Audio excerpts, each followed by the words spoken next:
I feel like I'm poking the bear here. Let's just get it over with. Today I'm going to help you display YouTube comments in your videos. Eek!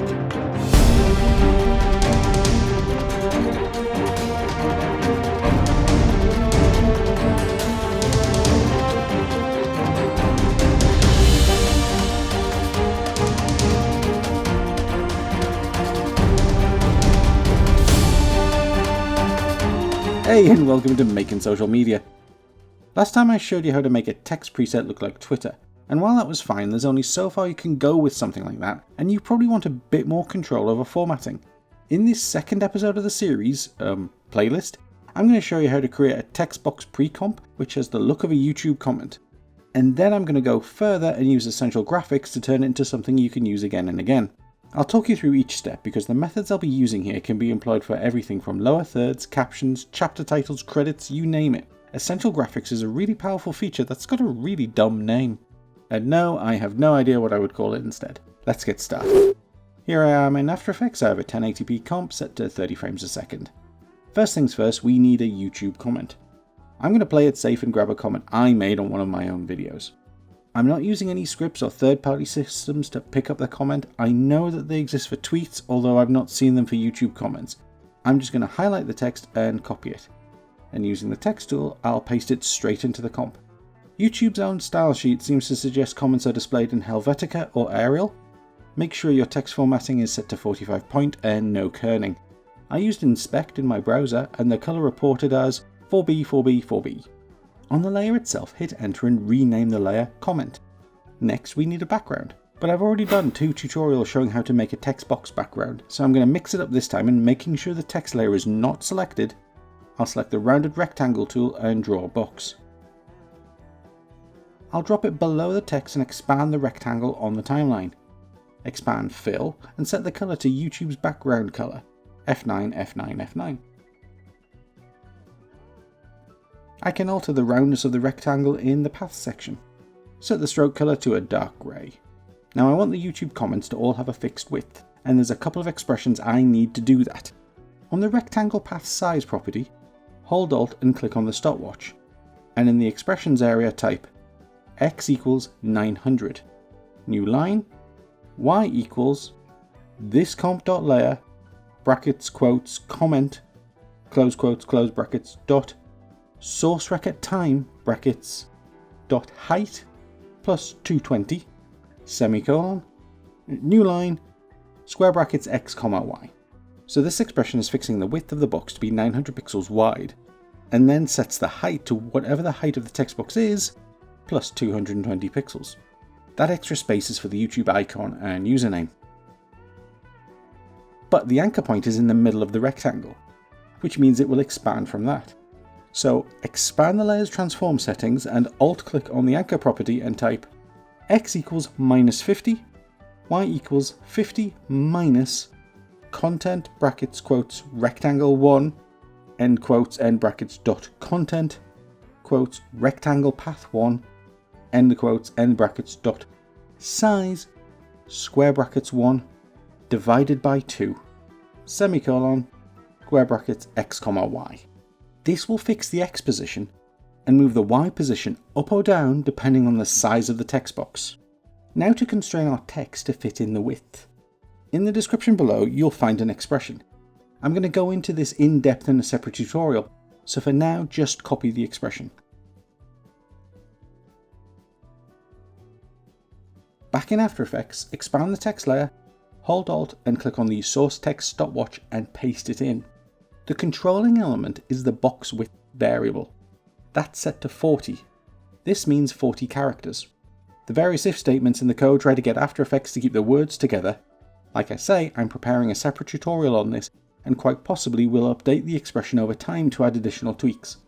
Right now you may end up having to occasionally force new lines when you paste comments in. Oh god, sorry, 1 second. ASC, it's your agent. Yes, hi Alan, we've spoken many times before. Yeah, just calling to see how the latest tutorial is going. I'm right in the middle of recording it. Did you remember to ask for subscribers? No, do I have to? These are intelligent people. They don't need me badgering them. Do you want to end up like A. Toot Fair? Who's A. Toot Fair? Precisely. Look, I gotta go. Aaron Benowitz is demanding his trailer's bigger than Kramer's. Ciao, baby. And ask for subscribers. Hey, subscribe? So now the expression is running, go ahead and position it to fit inside our box. Let's create a null object to parent the other layers to. Layer, new, null object, and then use the parent controls to attach both layers.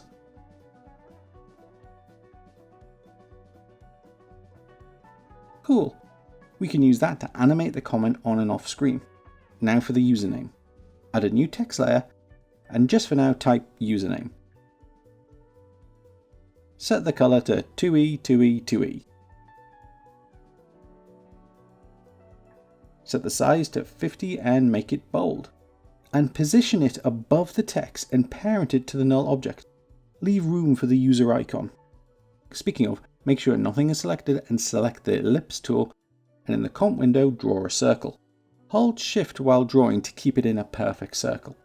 Rename this layer circle and draw it down on the timeline so it's just above our other shape layer. In the ellipse path properties, you can set the size to 90 pixels. And that's just under the dimensions of the profile pics you can most easily get from YouTube. Then use the track matte drop down on the shape layer and set it to alpha invert matte. So we cut out a shape. Make sure everyone is parented to null 1. Now for our profile pics. Here's mine. Drag it underneath the shape layer. You know what? First hit enter and rename this shape layer lozenge. Now drag our profile pic underneath lozenge and resize and position it so that you can see it through the circle hole we just made.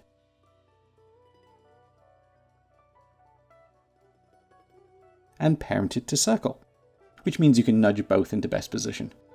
Right click on the profile pic layer and choose Precompose. Leave all attributes and call the precomp profile pics. In the precomp, you can now add other profile pic images. Keep each to 1 second in duration and leave one of them empty. Now, I'm not a copyright expert and I'm not sure of the legalities of downloading someone else's YouTube profile picture when you're using it to illustrate a comment they have made in a public space. So make sure you add a generic blank one in here as well so that you can use it as a filler. Of course, if you're posting a comment from someone, there's nothing stopping you contacting them for permission first. Back in our main comp, select the new precomp layer and go to Layer, Time, Enable Time Remapping. And now select our null layer and go to Effect, Expression Controls, Slider Control. Rename the effect to Profile Pic. And then use the pic whip to link the profile pic precomp to this slider. And now this slider's value sets the profile pic we choose to display. I'll show you why we made an empty layer a little later. Okay, now you can dress up this comment box any way you like. I added the thumbs up and thumbs down and a text value for each. To get the thumbs up always in the right spot, below the text, I used this expression. The minus numbers at the end of the Y expression are there as I position them by eye. The rest of the Y value is the lozenge's vertical size, which, if you remember, is determined by the expression we added to the comment layer. Make sure everything is parented, so now you can add in animations for the comment to animate in with and out, but I'll leave you to play with the possibilities. Now it's time to turn our comp into something we can reuse. Go to Window, Essential Graphics, and this pop-up appears. Make sure your comp is selected in the drop-down, give your essential graphic a name. In the timeline, expand username until you can see the source text property and drag this into the essential graphics box. Rename this property username. Do the same for comment and the thumbs up and thumbs down numbers.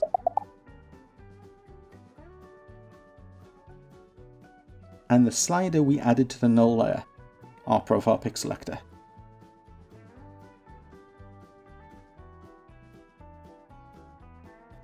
And that's it. In a new comp, drag in your YouTube comp, expand it on the timeline and you'll see a whole new section called Master Properties. If I right click on the username property, I can choose Edit Value and add my username. And if I do the same for comment, my expression doesn't work. It might be something to do with the expression being pulled in here. We can fix this. Back in our YouTube comp, add a new text layer at the bottom. Type anything and turn it off.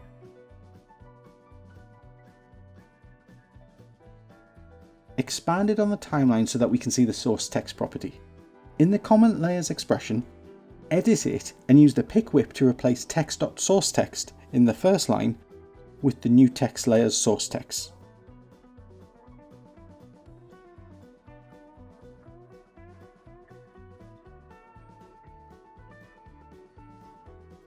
Back in Essential Graphics, select the comment property and hit delete to get rid of it.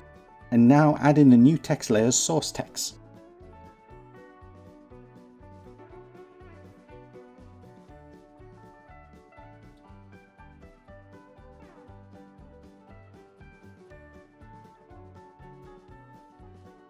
And now it works. Finally, remember our profile pic? Yeah, we can change that too. So if I can't be bothered to add a downloaded profile pic to the precomp, I can just set it to the empty frame and drag it underneath the comment. But sometimes YouTube profiles don't have pictures, just initials. In the YouTube comp, create another text layer and add 2 initials. Drag this above the circle layer and resize it until it looks right. Add this to Essential Graphics as well.